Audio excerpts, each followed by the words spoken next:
नमस्कार, झिरो आवर मध्ये आपलं स्वागत आहे। आजच्या ह्या भागात आपण बघणार आहोत संघर्ष, कधी आतल्या आत कधी बाहेरच्यांबरोबर, कुठे सुप्त तर कुठे उघड, पण निवडणूक म्हणजेच संघर्ष। महाराष्ट्राच्या राजकारणात आजचा दिवस गाजवला तो काँग्रेसचे नेते विश्वजित कदमांनी। सांगलीतल्या काँग्रेस मेळाव्यात खणखणीत भाषण करत विश्वजित कदमांनी सांगलीच्या जागेवरून झालेल्या संघर्षाची खतखत महाराष्ट्र काँग्रेसच्या सगळ्याच बड्या नेत्यांसमोर मांडली। त्यानंतर काँग्रेसच्या मेळाव्यात काय काय घडलं हेही आपण आजच्या भागात पाहणार आहोत। मात्र त्याचबरोबर आपण पाहणार आहोत की बीड मधल्या पंकजा मुंडेंच्या वक्तव्याचे नाशिकपासून छत्रपती संभाजीनगर पर्यंत पडसाद उमटले। त्यामुळे महायुतीतील मित्र पक्षांकडूनही कठोर भूमिका पुढे येते। छगन भुजबळांपासून मुख्यमंत्री एकनाथ शिंदेंपर्यंत नेत्यांनी यावर प्रतिक्रिया दिली, तेही पाहणार आहोतच। सोबतच राज्यात आजही कोणकोणत्या मतदारसंघात उमेदवारीवरून महायुतीत तिढा कायम आहे, याचबरोबर परभणीमध्ये रंगलेला एक संघर्षही मी तुम्हाला सांगणार आहे। मात्र जिथे संघर्षाची टसल्सची चर्चा होते तिथे अमेठीला विसरून कसे चालेल? स्मृती इराणी विरुद्ध राहुल गांधी हा संघर्ष गेली 10 वर्ष इथे सुरू आहे आणि या दोघांचीही एक महत्त्वाची बातमी आम्ही तुम्हाला सांगणार आहोत। तुम्ही म्हणाल की राहुल गांधींनी कुठं अमेठीतून उमेदवारी जाहीर केली आहे, तर मी तुम्हाला सांगते की दिल्लीसह राजकीय वर्तुळात जी चर्चा सुरू आहे त्यावरून हे स्पष्ट होत आहे की राहुल गांधी पुन्हा एकदा अमेठीतून निवडणूक लढवू शकतात। आणि त्यावरच होता आपला आजचा पहिला प्रश्न। तोच पाहण्यासाठी आपण जाऊया आपल्या पोल सेंटरला। आजचा आपला पहिला प्रश्न बघूया। राहुल गांधी जर पुन्हा अमेठीतून स्मृती इराणींच्या विरोधात लढले तर या खेपेला जिंकतील असं वाटतं का? तुम्हाला सांगायचं होतं होय किंवा नाही?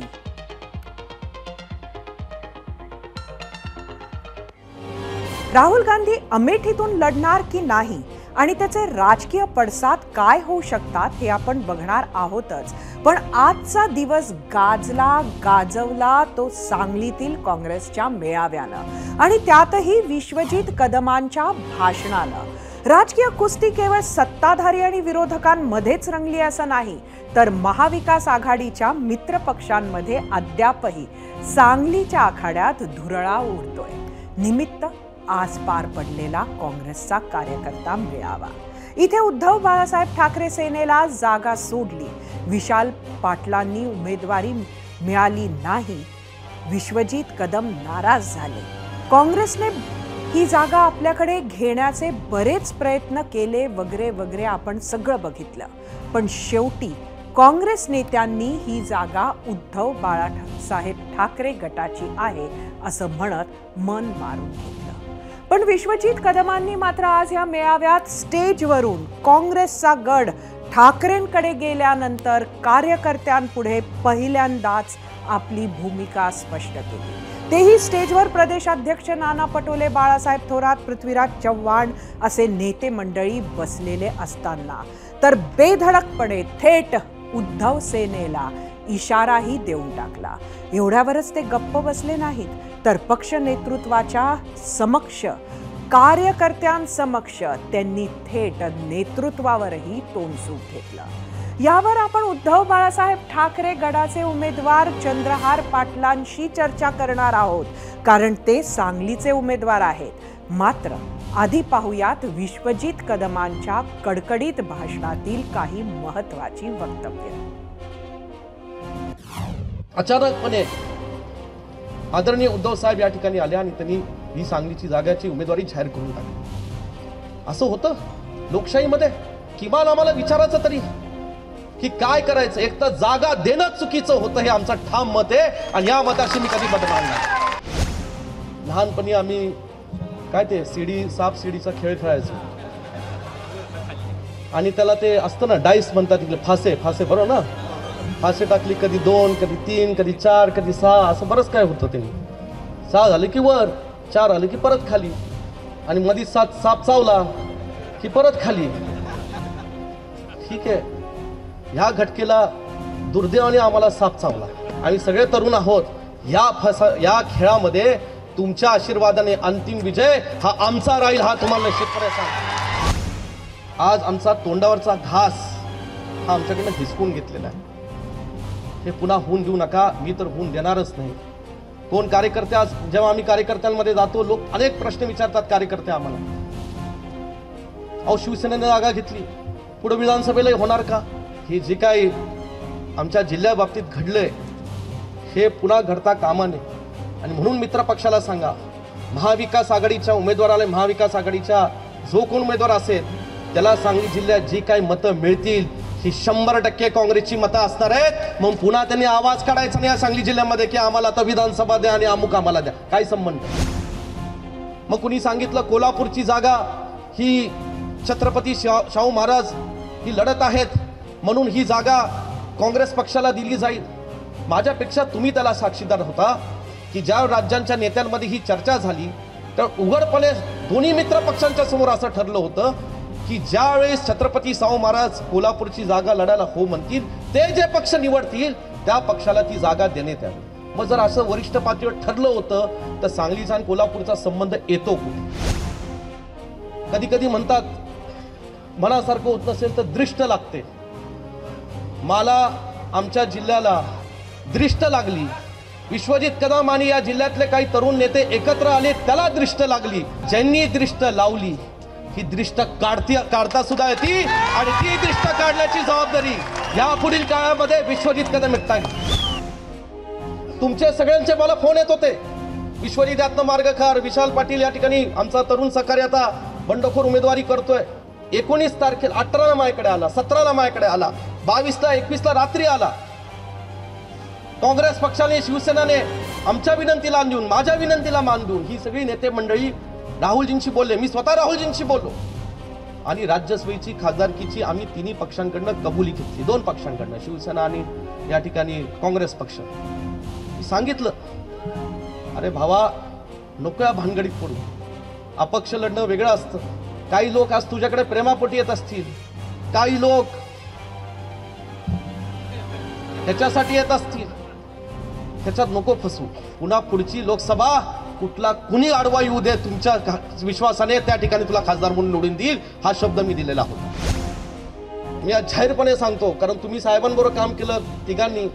थोरात साहेब, तुम्ही पृथ्वीराज चव्हाण साहेबांनी, साहेबांचा स्वभाव माहिती आहे. तुम्ही खूप मनापासून कधी कधी सांगता. विश्वजित कदम साहेब फार सरळ होते. बरोबर आहे, सरळ होतेच म्हणून कदाचित मुख्यमंत्री पद मिळालं नाही त्यांना, राहू दे, होते सरळ. आणि मी आमच्या लोकांना सांगतो, आमच्या लोकांना, सांगली जिल्ह्याला आणि ज्यांनी इथे कट कारस्थान केलं त्यांनाही सांगू इच्छितो, पतंगराव कदमांचे सगळे गुण माझ्यात आहे, पण विश्वजित कदमांचे स्वतःचे पण काही गुण आहेत आणि हे लक्षात ठेवा. मागणी करत होतो की सांगली जिल्ह्याची जागा ही काँग्रेस पक्षाला मिळावी. आमच्या एका तरुण सहकार्याला आम्ही तयार केलं, त्याला मी विश्वास दिला. पहिल्या दिवसापासून, पहिल्या क्षणापासून आम्हाला तुम्ही हो सांगत आला. आम्ही तुमच्या होला हो ऐकत या ठिकाणी आम्ही आमची आशा जागवल्या, आमची ऊर्जा जागवली. आम्ही या ठिकाणी पेटून उठलो. आमचा कुणाचाही आरोप रोष तुमच्यावर नाही, यासाठी आज तुम्हाला बोलवलं नाही. तुम्ही गैरसमज करून घालू नका की काँग्रेसच्या जिल्ह्याच्या कार्यकर्त्यांच्या समोर हा काय आम्हाला उघडा पाडतोय का नाही. तुम्ही जे केलं ते केलं, मला माहिती आहे. पण कोण काय करत होतं ह्याच्यावर का बारीक लक्ष नव्हतं, हा माझा सवाल. तुमची जिल्ह्यातला काँग्रेस पक्षाचा कार्यकर्ता म्हणून दिलगिरी व्यक्त करतो मी आज जाहीरपणे की आज आपल्या हक्काची जागा मिळू शकलो नाही. पण ह्याचा वचपा विश्वजित कदम येणाऱ्या काळामध्ये या सांगली जिल्ह्याच्या राजकारणामध्ये ज्यांनी हे राजकारण आमच्याशी केलं त्यातनं आम्ही काढू. सांगलीतील नाराजी ही संघटनेला धोकादायक होऊ नये, तसेच महाआघाडीला त्याचा फटका बसू नये म्हणून घेतलेला हा मेळावा हे सांगायची गरज नाही. त्यामुळे विशाल पाटलांच्या बंडखोरीनंतर डॅमेज कंट्रोल करायला आलेल्या नेत्यांना आपल्याच कार्यकर्त्यांकडून काळ्या बॅनर्सना तोंड द्यावे लागले आणि आपलीच ऐशी-तैशी करणाऱ्या विश्वजित कदमांची पाठही थोपटावी लागली. शेवटी यालाच राजकारण म्हणतात. विश्वजित कदमांच्या या ललकारीमुळे आगामी विधानसभा निवडणूक शिवसेना उद्धव बाळासाहेब ठाकरे आणि महाविकास आघाडीसाठी निश्चितच आव्हानात्मक असेल, सांगलीत तरी. पण ही झाली भविष्याची गोष्ट. पण सध्या वर्तमानातही ठाकरेंच्याच शिलेदारांमध्येच बेबनाव पाहायला मिळतोय, तोही कोकणात. रायगडमधून ठाकरेंनी अनंत गीतेंना उमेदवारी दिली आहे. मात्र याच मतदारसंघातील गुहागरचे आमदार भास्कर जाधवांसोबत गीतेंचं पटत नसल्याचं रत्नागिरीत पाहायला मिळालं. प्रचारासाठी आयोजित सभेत बोलताना अनंत गीतेंनी मागच्या लोकसभा निवडणुकीतला अनुभव सांगितला. यावेळी बोलताना त्यांनी भास्कर जाधवांचं नाव घेतलं आणि लगेचच भास्कर जाधवांनीही गीतेंचं भाषण थांबवत स्टेजवरच गीतेंना आपले शब्द मागे घेण्यास सांगितलं. सांगलीनंतर रायगडमधील या प्रकारामुळे निश्चितच उद्धव ठाकरेंचं टेन्शन वाढलं असणार. तर पाहूया स्टेजवर रंगलेलं ठाकरेंच्या नेत्यांमधील द्वंद्व. आता हळूहळू प्रचाराला रंगत येते आहे, वातावरण तापायला लागलेलं आहे.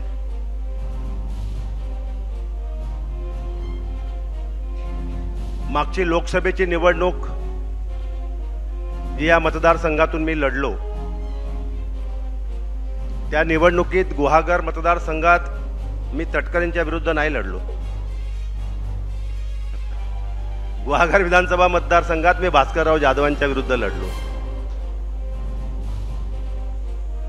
कारण तटकरेंचं इथं काय आहे? सॉरी गीते साहेब, पण मला असं वाटतं की तुम्ही हे थोडं बोलणं आता टाळलं पाहिजे. याचं कारण असं, तुमचे हे जे खाली चेले चपाटे आहेत ते वेगळ्या अर्थानं प्रचार करतायत. काल आता माझ्या समोर सुद्धा 2 वक्त्यांनी सांगितलं की भास्कर शेठ गीतेंच्या विरोधात होते. मी कोणी विरोधात? मी ज्या पक्षाचा होतो त्या पक्षाचं मी काम करत होतो. मी तुमच्या विरोधात कुठं? बरोबर आहे. म्हणून पेरणी अशी होती की तुमच्या विरोधात मी आहे, जमलं तर हे बदला. ते भास्कर जाधव राष्ट्रवादीत होते म्हणून तटकरेंच्याकडे होते. बरोबर आहे का नाही रे भावानो? मी पक्षात राहून कधीही गद्दारी केलेली नाही, की ज्याचा अनुभव मी चिपळूणमध्ये घेतलाय निष्ठावंतांचा. म्हणजे पैसे प्रभाकर शिंदेचे आणि मत रमेश कदमांना, ही निष्ठा माझ्याकडे नाही. हा झाला शिवसेना उद्धव बाळासाहेब ठाकरे पक्षातला अंतर्गत वाद. पण महायुतीतल्या मित्रपक्षांमध्येही काही ऑलबेल नाहीये. आता म्हणाल कसं? तर नाशिक विसरलात का? महायुतीमधली नाशिकची गाठ सुटता सुटत नाहीये. शिवसेना विरुद्ध राष्ट्रवादी रस्सीखेच सुरूच आहे. त्यातच आता या वादग्रस्त जागेत भाजपचीही एंट्री होण्याची शक्यता निर्माण झाली आहे. कारण पंकजा मुंडेंचं वक्तव्य, पंकजांनी थेट प्रीतम मुंडेंच्या नावाची नाशिकच्या उमेदवार म्हणून घोषणा केली. नाशिकच्या जागेवरून शिंदे आणि अजित पवारांमध्ये स्पर्धा सुरू असताना पंकजा मुंडेंनी केलेली परस्पर घोषणा म्हणजे घरचं झालं थोडं, व्याहानं धाडलं घोडं, अशी महायुतीची अवस्था झाली आहे. यामुळे नाशिकमधून लढण्यासाठी इच्छुक असलेल्यांची निश्चितच धाकधूक वाढलेली असणार आहे. आणि पंकजांच्या या घोषणेचे परिणाम तात्काळ महायुतीमध्ये पाहायला मिळाले. प्रीतम ताईंना विस्थापित करणार नाही, मी शब्द दिला होता. मी नाही हो, मला नका देऊ म्हणूनच सगळीकडे गेले. पण मला आता लक्षात आलं की ही निवडणूक कशाची. ताईचं काही आलं नाही. ताईला मी नाशिक वरून उभं करीन, तुम्ही काळजी करू नका. बीडची जी निवडणूक आहे काहीतरी 13 तारखेला, कृपया त्याने त्यांच्यावर पूर्ण लक्ष कॉन्सन्ट्रेट करावं. काय ते निवडून येणं महत्त्वाचं आहे. तिकडे तुम्ही प्रयत्न पूर्ण करा. नाशिकमध्ये उमेदवार नाहीत म्हणून काही अडचण अशातला भाग नाही. नाशिकमध्ये खूप उमेदवार आहे, हीच अडचण आहे. तुम्ही बीडमध्ये जास्तीत जास्त लक्ष केंद्रित करा, सगळ्यांना बरोबर घ्या आणि कुठल्याही परिस्थितीत निवडून द्या. एक बैठक घेतली आहे, ते एक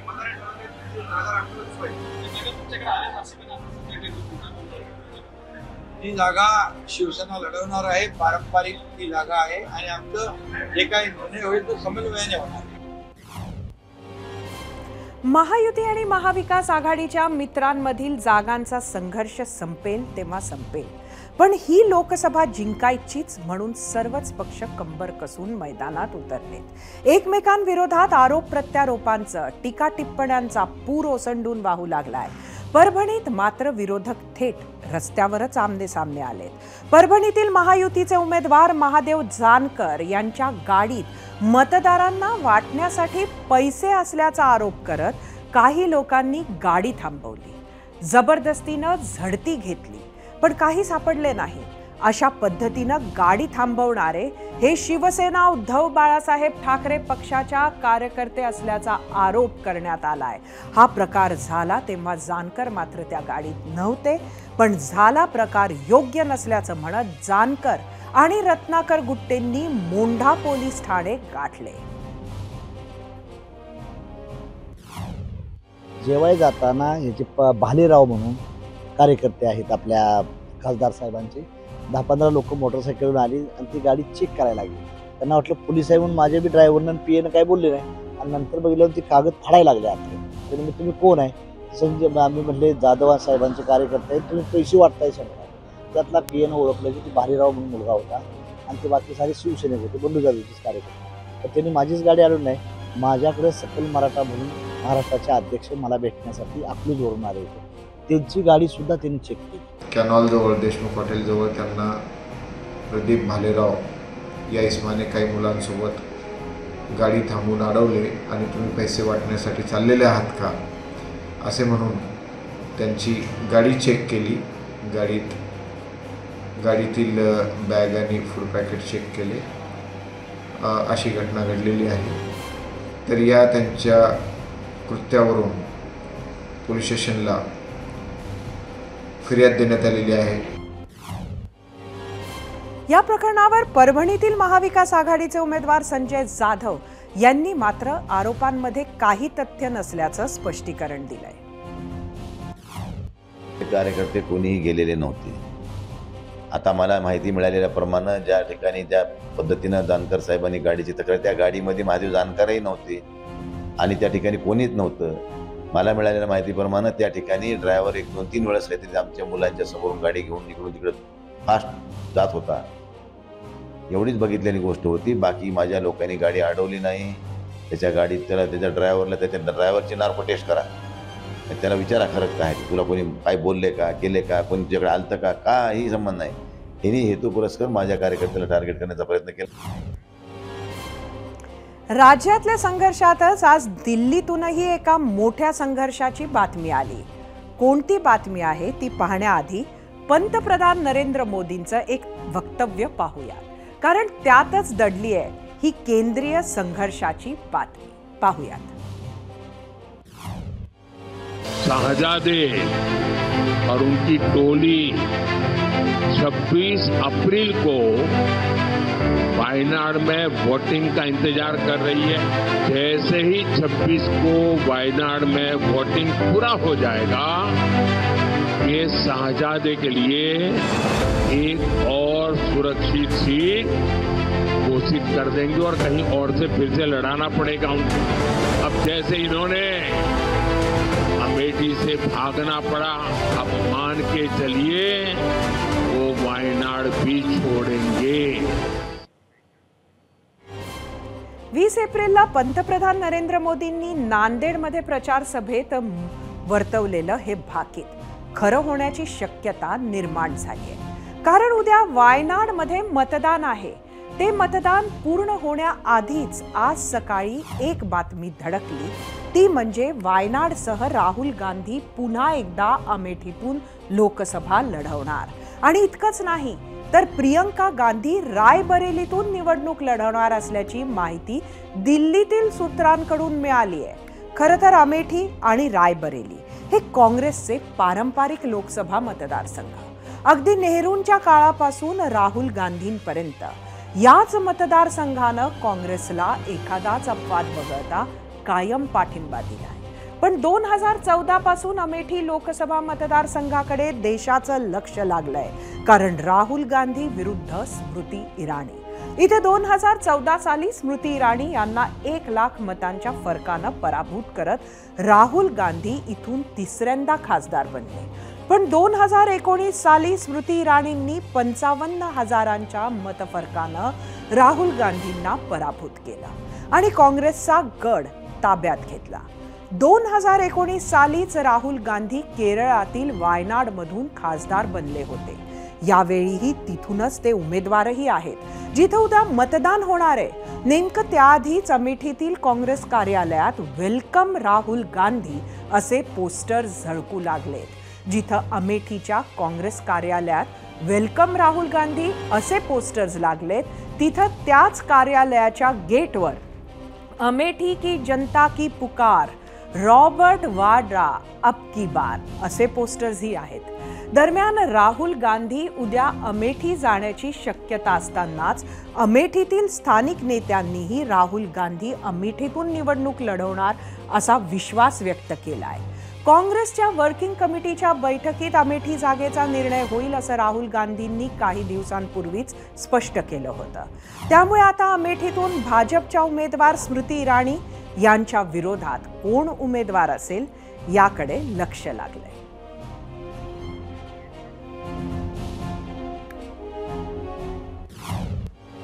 तर आता वळूयात आजच्या पहिल्या प्रश्नाकडे. त्या प्रश्नावरील तुमच्या प्रतिक्रिया पाहण्यासाठी जाऊया आपल्या मीडिया सेंटरला. परत एकदा आजचा प्रश्न बघूया. राहुल गांधी जर पुन्हा अमेठीतून स्मृती इराणींच्या विरोधात लढले तर या खेपेला जिंकतील असं वाटतं का? सोशल मीडियावर काय आहेत प्रतिक्रिया? एक्सवरून महेश शिंदे, राहुल गांधीजींना जर आत्मविश्वास असेल तर ते नक्कीच अमेठीतून निवडून येतील. एक्सवरून महारुद्र माने, अमेठीमधील जनता हुशार असेल तर नक्कीच राहुल गांधी विजयी होतील. यूट्यूबवरून अरुण बेंद्रे, राहुल गांधी नक्कीच अमेठीमध्ये जिंकतील. यूट्यूबवरून रामचंद्र देवजी, राहुल गांधींचं डिपॉझिट जप्त होईल. फेसबुकवरून प्रदीप चोंगले, अजिबात नाही, विजयाची आशा नाही म्हणूनच तर उमेदवारी घोषित करत नाहीये. वायनाडमध्ये त्यांना पराभव दिसत आहे. इंस्टाग्रामवरून तुकाराम डोके, कधीच राहुल गांधी अमेठीत जिंकणार नाहीत.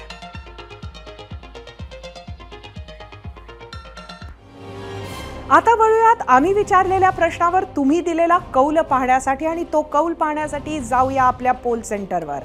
परत एकदा आजचा प्रश्न, राहुल गांधी जर पुन्हा अमेठीतून स्मृती इराणींच्या विरोधात लढले तर या खेपेला जिंकतील असं वाटतं का? यूट्यूबवर एकूण 77,000 मतं, 82% लोकांनी होय म्हटलंय, 18% नाही. इंस्टाग्रामवर एकूण 2,500 मतं,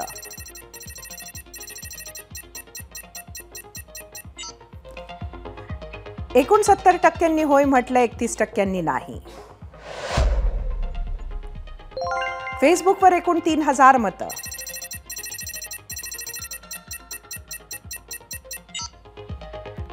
64% होय म्हटलंय, 36% नाही. आता बघूया एक्सचा कौल. 66% होय म्हटलंय, 34% नाही. काँग्रेसच्या अमेठीतील निर्णयाकडे आपलं लक्ष आहेच, मात्र वापस जाऊया सांगलीतील काँग्रेस मेळाव्याकडे.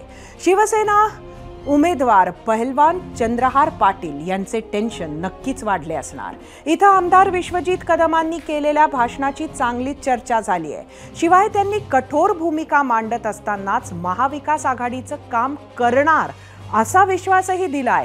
पण तो विश्वास महाविकास आघाडीचे अधिकृत उमेदवार चंद्रहार पाटील यांना खरंच वाटतोय का? आज जे काही सांगलीत घडलं त्यावर चंद्रहार पाटलांचं नक्की काय म्हणणं आहे ते जाणून घेणं महत्त्वाचं ठरेल आणि म्हणूनच आम्ही त्यांना आज गेस्ट सेंटरला बोलवलंय. त्यांच्याशी चर्चा करूयात. चंद्रहारजी, आपलं स्वागत आहे एबीपी माझाच्या 0 आवरमध्ये. आज आपणही ऐकलं असेल विश्वजित कदमांचं भाषण. तुम्हाला खरंच वाटतं का त्या भाषणानंतर की काँग्रेसचे कार्यकर्ते तुमचं काम करणार आहेत?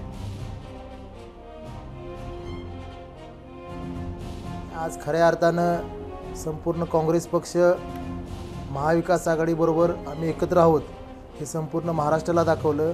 गेल्या वेळेस मी आव्हान केलेलं होतं की एका शेतकऱ्याच्या मुलाला खासदार करण्यासाठी महाविकास आघाडीतील घटक पक्षांनी पुढे यावं. त्याचप्रमाणे आज जिल्ह्यातील नेते आमचे विश्वजित कदम साहेब होतेच, पण त्याचबरोबर महाराष्ट्रातील काँग्रेसचे सर्व वरिष्ठ नेते बाळासाहेब थोरात असतील, नाना पटोले साहेब असतील व माजी मुख्यमंत्री पृथ्वीराज बाबा चव्हाण या प्रमुख नेत्यांनी येऊन माझ्या उमेदवारीसाठी इथं पाठिंबा दिला. त्यामुळे माझ्या मनात कुठलीही शंका नाही की महाविकास आघाडी आमची एकत्र आहे. आपण नेत्यांबद्दल बोललात, आपल्याला काय वाटतं कार्यकर्ते, आज आपण बघितलं सगळं, कार्यकर्ते आपल्यासाठी आघाडी धर्म पाळून मतदान करतील का? अगदी 100% सर्वजण माझ्या पाठीशी राहतील. मगाशी सभा झाल्यानंतर जी प्रेस झाली त्या प्रेसमध्ये सर्व काँग्रेसच्या वरिष्ठ नेत्यांनी महाविकास आघाडीचा उमेदवार म्हणून व मी शिवसेना उद्धव बाळासाहेब ठाकरे या पक्षाचा उमेदवार म्हणून सर्व काँग्रेसच्या वरिष्ठ नेत्यांनी माझ्या पाठीशी ठामपणे पाठीमागं उभा राहण्याचा सर्व कार्यकर्त्यांना आदेश दिलेला आहे. त्यामुळे माझ्या मनात कुठलीही शंका राहील नाही, काँग्रेस आमच्याबरोबर नक्की 100% राहील. हे तर झालं काँग्रेसचं. विशाल पाटील हे आता बंडखोर झाले आहेत आणि ते तिसरे उमेदवार आहेत. तुम्ही त्यांच्याकडे कसं बघता? काल ही सांगितलेलं होतं की ते माझ्यासमोर आव्हान म्हणून नाहीत. पूर्वी आम्ही महाविकास आघाडी म्हणून एकत्र ज्यावेळेस तिकिटाची मागणी करत होतो त्यावेळेस आम्ही दोघांच्या वतीनं प्रयत्न करत होतो, पण ज्यावेळेस त्यांनी बंडखोरी केली, काँग्रेस पक्षाशी गद्दारी केली, महाविकास आघाडीशी गद्दारी केली, त्यावेळेस त्यांचा विषय संपलेला आहे. जवळजवळ 15 अपक्ष उमेदवार आहेत, त्या अपक्षांमध्येच ते एक आहेत. आणि मी काल सांगितल्याप्रमाणे माझ्या पुढं आज मी डबल महाराष्ट्र केसरी आहे. भाजपला कदाचित वाटलं असेल की एक पैलवान त्यांचा पुरेसा होणार नाही म्हणून भाजपनं हा दुसरा पैलवान माझ्या पुढे खोटा पैलवान उभा केलेला आहे, पण ह्या दोघांनाही मी पुरून उरणार आहे, एवढंच मी सांगेन यावेळेस. तर तुम्हीच 2 पैलवानांबद्दल बोललात, भाजपबद्दल बोललात. भाजपचा फायदा तुमच्या दोघांमध्ये मतांचं जेव्हा विभाजन होणार त्यामुळे होणार नाही का? कालपासून ज्यावेळेस अर्ज पाठीमागे घ्यायची तारीख संपली त्यावेळीपासून मी जिल्हा पूर्ण दौऱ्यावर 2-3 तालुके जवळजवळ 2 दिवसात मी फिरून गावोगावी गेलेलो आहे. माझ्याही मनात ती शंका होती मतविभागणी होईल, पण खरोखर ह्या बंडखोरीमुळं खरं तर भाजपची जी काही लोक नाराज लोक होती ती आज आमच्याबरोबर महाविकास आघाडीबरोबर आली. खरं तर महाविकास आघाडीचा उमेदवार म्हणून विशाल पाटील पुढे आलेस तर खरोखर ती लोक पुढे आली नसती, पण आज माझ्या उमेदवारीमुळं भाजपचे अनेक नेते असतील, कार्यकर्ते असतील, ते आमच्या महाविकास आघाडीमध्ये सामील व्हायला आलेत. कारण त्या उमेदवाराची त्यांना विशाल पाटलांची उमेदवारी नको होती, त्यामुळे ह्याचा कुठलाही तोटा आमच्या महाविकास आघाडीला होणार नाही. तुम्ही ज्या पक्षात प्रवेश केलेला आहे उद्धव बाळासाहेब ठाकरे शिवसेनेत, तिथे आवाज कोणाचा असं विचारलं जातं, पण येणाऱ्या विधानसभा निवडणुकीमध्ये आवाज करू नका असा थेट इशारा आज विश्वजित कदमांनी दिला. काय म्हणाल? असं काही ते जाहीररित्या पक्षाचं कुठल्याही नाव घेऊन बोललेले नाहीत. मी व्यवस्थित ते ऐकलेलं आहे सगळं. आत्ता लोकसभा चालू आहे, विधानसभेच्या वेळेस महाविकास आघाडीची काय धोरणं ठरतील ते ज्या त्यावेळेस जे ते वरिष्ठ नेते निर्णय घेतील त्या बाबतीमध्ये. चंद्रहारजी, खूप खूप धन्यवाद. आपण 0 आवरमध्ये आलात आणि आमच्या प्रश्नांची उत्तरं दिलीत. निवडणुकीसाठी, प्रचारासाठी आमच्या खूप खूप शुभेच्छा. पक्ष संघटनेत लोकशाही असणं किती गरजेचं आहे हे आज सांगलीत पाहायला मिळालं. काँग्रेसच्या मेळाव्यात आमदार विश्वजित कदम यांनी पक्षातील महत्त्वाच्या नेत्यांसमोर आपलं मन मोकळं करत आरसा दाखवला. एकत्र निवडणूक लढवावी लागत असली तरी मित्र पक्ष असलेल्या उबाठा शिवसेनेनं परस्पर उमेदवार घोषित केला. यावरही विश्वजित कदम यांनी चौफेर हल्ला चढवला. खरं तर निवडणूक जाहीर झाल्यापासून हे बंद दाराआड दोन्ही बाजूला सुरूच आहे. आज ती खतखत पक्षाच्या व्यासपीठावर आली इतकंच. आज विश्वजित कदमांनी मांडलेली भूमिका पटली नसेल असा एकही काँग्रेस कार्यकर्ता सांगलीत नसेल. या सगळ्याचा लोकसभेच्या निकालावर किती परिणाम होतो, त्यानंतर विधानसभेच्या जागा वाटपावर किती परिणाम होतो हे सुद्धा बघणं रंजक ठरणार आहे. सांगली जिल्हा हा कुस्तीसाठी, कुस्तीच्या दंगलींसाठी प्रसिद्ध आहे. तिथं 5 वर्षातली सर्वात मोठी स्पर्धा येत्या 7 तारखेला भरणार आहे. 3 मोठे मल्ल निवडणुकीच्या आखाड्यात असतील. उबाठा शिवसेनेनं सुरुवातीलाच चंद्रहार पाटलांच्या रूपानं हप्ते भरणे किंवा हप्ता डाव टाकत काँग्रेसला नामोहरम केला आहे, तरीही विशाल पाटील जोमानं उभा राहिला आहे. ते हरणफास डाव टाकतात की पोकळ घिस्सा हे बघायचंय. या दोघांची तयारी बघून संजय काका पाटलांनी सुटकेचा निश्वास टाकला असण्याची शक्यता आहे. असं असलं तरी या मल्लांचं भवितव्य ठरवेल ती सांगलीची जनता. ती कोणता डाव टाकते, कुणाच्या नावासमोरचं बटन EVM वर दाबते, त्यावर ही कुस्ती निकाली ठरणार आहे. उत्तर महाराष्ट्र म्हटलं की सर्वात आधी डोळ्यासमोर येतात एकनाथ खडसे. परिवार एक पण अनेक पक्षांमध्ये विखुरलेला हे चित्र आता महाराष्ट्रासाठी नवे नाही. आणि तेच खडसेंच्या परिवारातही गेली काही वर्ष आपण बघत आहोत. म्हणायला स्वतः एकनाथ खडसे सध्या तरी राष्ट्रवादी काँग्रेस शरदचंद्र पवार पक्षात आहेत, मात्र कोणत्याही क्षणी ते भाजपमध्ये घरवापसी करतील हेही निश्चित आहे. असे असले तरी त्यांच्या कन्या रोहिणी खडसेंनी मात्र शरद पवारांसोबत राहण्याचा निर्णय घेतलाय. प्रश्न होता सुनबाईंचा, रक्षा खडसेंचा. त्या भाजपच्या विद्यमान खासदार आणि आताच्या उमेदवार आहेत. आज रावेरच्या मतदारसंघासाठी खासदार रक्षा खडसे यांनी तिसऱ्यांदा उमेदवारी अर्ज दाखल केला. त्यांचा अर्ज दाखल करण्याआधी उत्तर महाराष्ट्र भाजपासाठी अत्यंत समाधानकारक दृश्य समोर आलं. आज सकाळी जेव्हा रक्षा खडसे अर्ज भरण्यासाठी घरातून बाहेर पडत होत्या त्यावेळी त्यांनी एकनाथ खडसेंची भेट घेतली. फक्त भेटल्याच नाही तर त्यांच्या पाया पडत आशीर्वादही घेतले. आज परत एकदा या दोन्ही नेत्यांमधलं भावनिक नातंही महाराष्ट्रानं पाहिलं. हे सगळं झालं, पण यक्ष प्रश्न हा की एकनाथ खडसेंचा भाजप प्रवेश अजूनही वेटिंगवर का?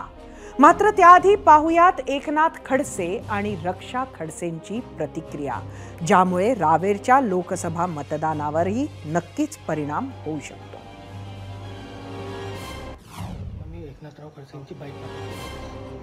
केलेला नाही, त्यामुळे रक्षाताई खडसेंचा उमेदवारी फॉर्म भरण्यासाठी मी उपस्थित राहण्याचा प्रश्नच येत नाही. रक्षाताई गेले 10 वर्ष झाले संसदेमध्ये आपलं प्रतिनिधित्व करत आहे आणि या मतदारसंघात आणि पार्लमेंटमध्ये त्यांनी उत्तम काम केलेलं आहे. रक्षाताई पूर्वीपेक्षा मिळालेल्या मताधिक्यापेक्षा अधिक मताधिक्याने विजयी होतील असा मला विश्वास आहे. नक्कीच बघा, आज नाथभाऊ माझ्या वडिलांच्या जागेवर आहे. आज आई असतील, माझ्या सासूबाई असतील, आज माझे मम्मी पप्पा आहे, सगळा परिवार आज मला आशीर्वाद देण्यासाठी आलेला आहे. आज थोडं कुठे दुःख पण आहे की मागच्या वेळेस सगळे लोक सोबत होते, पण आज काही आता प्रत्येकाचा पक्ष वेगळा वेगळा आहे. पण तरीसुद्धा घरची मंडळी म्हणून सगळ्यांनी आशीर्वाद मला दिले आहे, सगळे माझ्या पाठीशी आहे. रक्षा खडसेंच्या विजयाचा विश्वास देताना एकनाथ खडसेंनी आपण अजूनही भाजपमध्ये गेलेलो नाहीयेत असं स्पष्टपणे सांगितलंय. त्यांच्या याच भूमिकेवर होता आपला आजचा दुसरा प्रश्न. तो पाहण्यासाठी जाऊया आपल्या पोल सेंटरला. आजचा आपला दुसरा प्रश्न सांगते, एकनाथ खडसेंना अजून भाजपात एंट्री नाही, पण निवडणुकीत रक्षा खडसेंची मदत करणार, भाजपला फायदा होणार का? तुम्हाला सांगायचं होतं होय किंवा नाही. 23 ऑक्टोबर 2020 रोजी उपमुख्यमंत्री देवेंद्र फडणवीसांवर गंभीर आरोप करत एकनाथ खडसेंनी भाजपला रामराम केला होता. 3.5 वर्षात पक्षानं त्यांना वेगवेगळ्या जबाबदाऱ्या दिल्या. इतकंच नाही तर आता एकनाथ खडसे राष्ट्रवादी काँग्रेस शरदचंद्र पवार पक्षाकडून विधान परिषदेवर आमदार आहेत.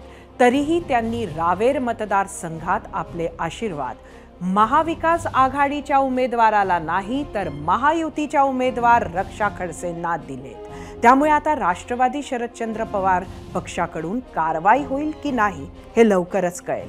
पण दुसरीकडे भाजपच्या दारात पोहोचलेल्या खडसेंच्या पक्षप्रवेशाला राज्यातील 3 प्रमुख नेत्यांनी ब्रेक लावल्याची माहिती समोर येते.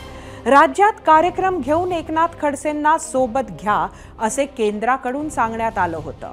मात्र राज्यातील 3 वरिष्ठ नेते याबाबत उदासीन असल्याची माहिती आहे. याचं कारण म्हणजे खडसेंना आताच भाजपमध्ये घेतलं तर निवडणुका सुरू असताना गटातटाचं राजकारण सुरू होईल. त्यामुळे निवडणुकीनंतर प्रवेश सोहळा करू अशी राज्य भाजपची भूमिका असल्याचं कळतंय. मात्र दुसरीकडे खडसेंच्या पक्षप्रवेशावर भाजप प्रदेशाध्यक्ष बावनकुळे आणि जळगावमधील भाजपचे मोठे नेते गिरीश महाजनांनी कुणाचाही विरोध नसल्याचं स्पष्ट केलंय. कोणी आडकाठी केली नाही आहे. केंद्राने जर निर्णय केला आहे त्यामध्ये राज्य काही आडकाठी करत नाही. केंद्रीय जी समिती आहे पक्षप्रवेशाबद्दलची ती अंतिम निर्णय घेतं आणि ती निर्णय घेतल्यानंतर त्या समितीची बैठक झाल्यावर मग पक्षप्रवेशाबद्दलचा निर्णय होईल असं मला वाटतं. नाही, मला वाटतं की केंद्रीय जी समिती आहे पक्षप्रवेशाबद्दलची ती समिती अंतिम निर्णय करतं. राज्याच्या समितीला फार काही त्या ठिकाणी एकनाथराव खडसेबद्दलचा खूप काही त्यामुळे किंतु परंतु नाही. केंद्रीय समिती निर्णय करेल. खडसे साहेब मोठे नेते आहेत. त्यांनी सांगितलं आहे की मी फक्त PM आणि अमित भाई आणि नड्डाजी यांच्याशीच बोलतो, खाली कोणाशी बोलत नाही. त्यामुळे माझ्या परवानगीचा प्रश्न येत नाही. रक्षा खडसेंसह इतर उमेदवारांचीही चौथ्या टप्प्यातील अर्ज भरण्याची लगबग आज सरली. आज महायुतीच्या उमेदवारांनी जोरदार शक्ती प्रदर्शन करत पुणे, शिरूर, छत्रपती संभाजीनगरमधून सुद्धा अर्ज दाखल केले. पुण्यातील भाजपचे महायुतीचे उमेदवार मुरलीधर मोहोळ मोठी रॅली काढत आपला उमेदवारी अर्ज भरायला गेले. यावेळी त्यांच्या रॅलीत उपमुख्यमंत्री देवेंद्र फडणवीस, भाजप नेते चंद्रकांत पाटील, शिवसेना नेते उदय सामंत, राष्ट्रवादीच्या नेत्या रुपाली चाकणकर, राज्यसभा खासदार मेधा कुलकर्णी उपस्थित होत्या. तसंच शिरूरमध्ये आढळराव पाटलांनी अर्ज दाखल केला. अर्ज दाखल करताना काढलेल्या रोड शोमध्ये आढळरावांसोबत उपमुख्यमंत्री अजित पवार सहभागी झाले होते. आढळरावांसमोर राष्ट्रवादी काँग्रेस शरदचंद्र पवार पक्षाचे विद्यमान खासदार डॉक्टर अमोल कोल्हे उभे ठाकलेत.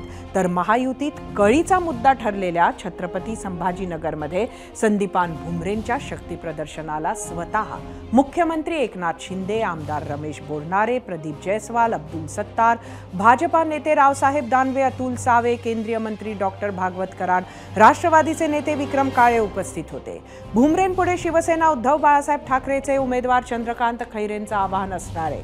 भुमरेंचा अर्ज भरल्यानंतर झालेल्या सभेत मुख्यमंत्री एकनाथ शिंदेंनीही लाव रे तो व्हिडिओ म्हणत 2019 लोकसभा निवडणुकीवेळेचा उद्धव ठाकरेंचं भाषण ऐकवत टोला लगावला. जय उबाठा मोदींचं गुणगान गात होते ते जरा मी तुम्हाला ऐकवतो. एक शेडवर धरून चला. सगळे म्हणतात ना मोदी म्हणजे कोण आहेत, मोदी म्हणजे काय आहेत ना, मोदी समोर बसलेले आहेत. पण जर का नरेंद्र मोदी एक पर्याय म्हणून बाजूला ठेवा तुम्ही. आवाज येतोय? एक तरी लायक चेहरा काँग्रेसकडे आहे तो पंतप्रधान पदाची खुर्ची नवे मान मरात आणि जबाबदारी सांभाळू शकेल असं देत आहे. कोणी राहिलेलं नाहीये. सगळे बरबटलेले आहेत. कोण कोळशात बरबटले आहेत, कोण 2G मध्ये बरबटले आहेत, कोण कशात बरबटले आहेत. सगळं बरबटलेलं. तुम्ही नरेंद्र भाईला मत देत नाही आहात, तुमच्या भवितव्याला मत देत आहात. तुमच्यासाठी तुम्ही मतदान करणार आहात. आता बघितलं, आता मोदींच्या नावाने खडे फोडणारे कोण? सरडे रंग बदलतात पण एवढा फास्ट रंग बदलणारा सरडा या महाराष्ट्राने पहिल्यांदा पाहिलाय. अरे काय बाप 1 नंबरी, बेटा 10 नंबरी. 5व्या आणि शेवटच्या टप्प्याचं नोटिफिकेशन उद्या निघणार आहे. 3 मे अर्ज भरण्याची शेवटची तारीख आहे. म्हणजे अर्ज भरण्यासाठी अवघे 7-8 दिवस उरलेले आहेत आणि तरीही या टप्प्यातील महायुतीचे 6 उमेदवार ठरणं बाकी आहे, तर महाविकास आघाडीमधील काँग्रेसचे 2 उमेदवार ठरणं बाकी आहे. त्यातल्या एक उत्तर मध्यमधून तासाभरापूर्वीच वर्षा गायकवाड यांची उमेदवारी जाहीर झाली आहे. महायुतीमध्ये नाशिक, ठाणे, पालघर, दक्षिण मुंबई, वायव्य मुंबई आणि उत्तर मध्य मुंबई अशा 6 ठिकाणी टशन सुरूच आहे. अजूनही कोणता पक्ष जागा लढवणार आणि कोण उमेदवार असणार यावरच खल सुरू आहे.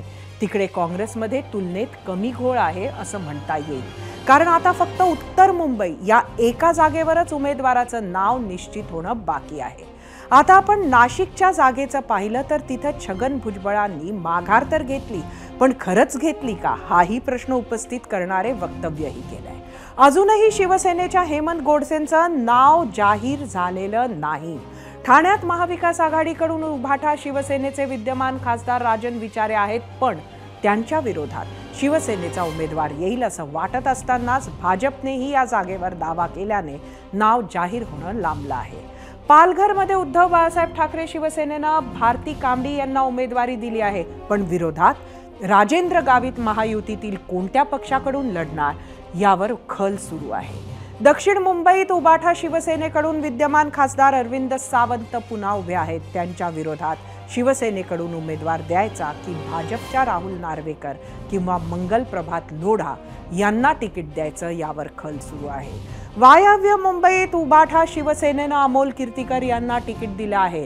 त्यांच्या विरोधात कधी गोविंदा तर कधी संजय निरुपम यांचं नाव चर्चेत येत राहत आहे. उत्तर मध्य मुंबईत काँग्रेसनं आज आमदार वर्षा गायकवाड यांना तिकीट दिलं आहे. आता भाजप विद्यमान खासदार पूनम महाजन यांना पुन्हा संधी देणार की नवा उमेदवार देणार हे लवकरच ठरेल. इथून कधी उज्ज्वल निकम तर कधी आशिष शेलार यांच्या नावाचीही चर्चा सुरू असते. उत्तर मुंबई या सर्वात सेफ मतदारसंघात भाजपनं पियुष गोयल यांना उमेदवारी दिली आहे. त्यांच्या विरोधात महाविकास आघाडीकडून नावाचा शोध सुरू आहे. इथून एखाद्या बॉलिवूड सेलिब्रिटीला उतरवायचा विचार काँग्रेस करत आहे. तसंच विनोद घोसाळकर यांच्या नावाचीही चर्चा आहे. येत्या 2-3 दिवसात उमेदवारांची घोषणा करावीच लागणार आहे. 5 टप्प्यात निवडणुका होत असल्यानं वाटाघाटींना विचार करायला या पक्षांना भरपूर वेळ मिळतोय हे विशेष.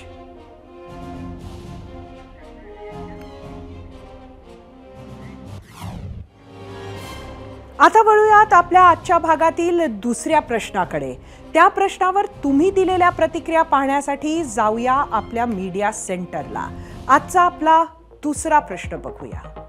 एकनाथ खडसेंना अजून भाजपात एंट्री नाही, पण निवडणुकीत रक्षा खडसेंची मदत करणार भाजपला फायदा होणार का? सोशल मीडियावर आलेल्या प्रतिक्रिया बघूयात. फेसबुकवरून कैलास पाटील, खडसेंचा भाजपला नक्कीच फायदा होईल. फेसबुकवरून जगदीश छाटे, एकनाथ खडसेंचा फायदा कुणालाही होणार नाही.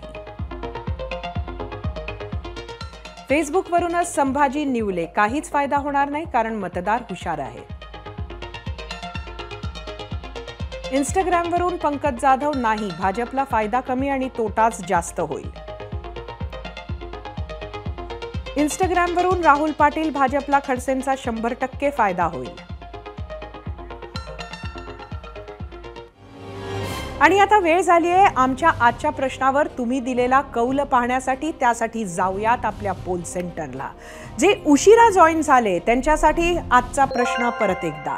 एकनाथ खडसेंना अजून भाजपात एंट्री नाही, पण निवडणुकीत रक्षा खडसेंची मदत करणार भाजपला फायदा होणार का? यूट्यूबवर एकूण 17,000 मतं. 42% होय म्हटलं, 58% नाही. इंस्टाग्रामवर एकूण 5,500 मतं.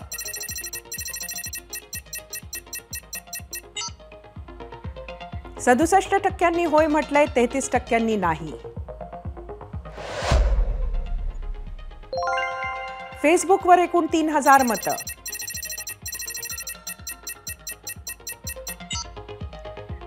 %37% होय म्हटलंय, 63% नाही. आता एक्सवर काय आहे कौल? 45% होय म्हटलंय, 55% नाही. हिंदुत्वाच्या मुद्द्यावर महाराष्ट्रात शिवसेना आणि भाजप युती झाली आणि त्याचा दोन्ही पक्षांना फायदा झाला, पण त्या नात्यात शिवसेनेचा कायम वरचष्मा राहिला. भाजपला कायमच दुय्यम भूमिका स्वीकारावी लागायची. कधी कधी बाळासाहेब ठाकरेंच्या आक्रमकतेसमोर ती अतिशय गौण भूमिका ठरायची. मतविभाजन होऊन काँग्रेसचा फायदा होऊ नये म्हणून भाजपला नेहमी पडतं घ्यावं लागायचं. बाळासाहेबांच्या पश्चात तरी भाजपनं आपलं बळ आजमावायला हवं असं मानणाऱ्यांपैकी एक होते भाजपचे त्यावेळचे ज्येष्ठ नेते एकनाथ खडसे. 2014ला जेव्हा शिवसेनेसोबतची 3 दशकांची युती तोडायचा निर्णय जाहीर करायची वेळ आली तेव्हा पुढे होते नाथाभाऊ. भाजपला तळागाळात रुजवणाऱ्या नेत्यांपैकी ते एक होते. मात्र मोदींचं मन ओळखण्यात ते कमी पडले आणि सत्ता आल्यावर मोदींनी फडणवीसांना मुख्यमंत्रीपद दिलं. त्यानंतर नाथाभाऊ कायम धुसफुसत राहिले, पक्ष संघटनेपासून दूर जात राहिले.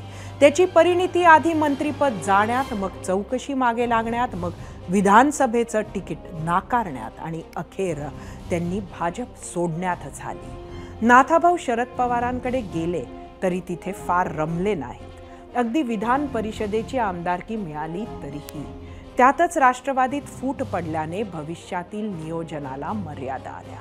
मोदींनी सुनेला खासदारकीचं तिकीट दिलं आणि नाथाभाऊंनी घरवापसीचा रस्ता जवळ केला. आता त्यांना भाजपमध्ये घेतलं तर अनेक जण नाराज होतील अशी शक्यता आहे. त्यामुळे त्यांचा गृहप्रवेश थोडासा लांबला आहे इतकंच. कदाचित मतदानानंतर किंवा निकालानंतर ती वेळ येऊ शकते. नाथाभाऊंनी जुळवून घेतलं तर विधानसभा निवडणुकीत ते पक्षासाठी चांगली भूमिका निभावू शकतील. स्वभावाच्या विपरीत जाऊन ते तसं करतात का ते पाहायचंय. सुपरस्टार सलमान खानच्या घराबाहेर झालेल्या गोळीबार प्रकरणात मोठी अपडेट आज आली. सलमान खानच्या घरावर 40 गोळ्या झाडण्याच्या आरोपींना सूचना होत्या असं कळतंय. मात्र आरोपींनी 5 गोळ्या झाडल्या. 17 राऊंड पोलिसांनी जप्त केलेत. पोलिसांची दिशाभूल करण्यासाठी आरोपींनी पळून जाताना अनेकदा कपडे बदलले. इंटरनेटच्या माध्यमातून हे आरोपी तिसऱ्या व्यक्तीच्या संपर्कात होते. आरोपींचा एक मोबाईल वायफायनं जोडलेला होता. राजस्थान, बिहार आणि हरियाणातून आरोपींना मदत पुरवण्यात आली. मदत पुरवणाऱ्या व्यक्तीचा पोलीस शोध घेत आहेत. तिकडे दुसऱ्या घडामोडींमध्ये मुंबई क्राईम ब्रांचनं गृह मंत्रालयाला पत्र लिहिलं आणि गँगस्टर लॉरेन्स बिश्नोईचा भाऊ अनमोल बिश्नोई विरोधात LOC म्हणजे लुकआउट सर्क्युलर जारी करण्यासाठी अर्ज केला आहे. अनमोल बिश्नोईने काही तासांमध्येच फेसबुकवर गोळीबाराची जबाबदारी स्वीकारली होती. मात्र अनमोल परदेशातून हे कृत्य करत असल्यानं त्याच्या विरोधात LOC जारी करण्याची मागणी करण्यात आली आहे. या बातमीसोबत 0 आवरमध्ये आता इथेच थांबूयात. उद्या दुसऱ्या टप्प्यातील मतदान आहे, तेव्हा मतदान नक्की करा. ऊन असेल तर मतदानासाठी बाहेर पडताना योग्य ती काळजी नक्की घ्या. ABP माझा, उघडा डोळे बघा नीट.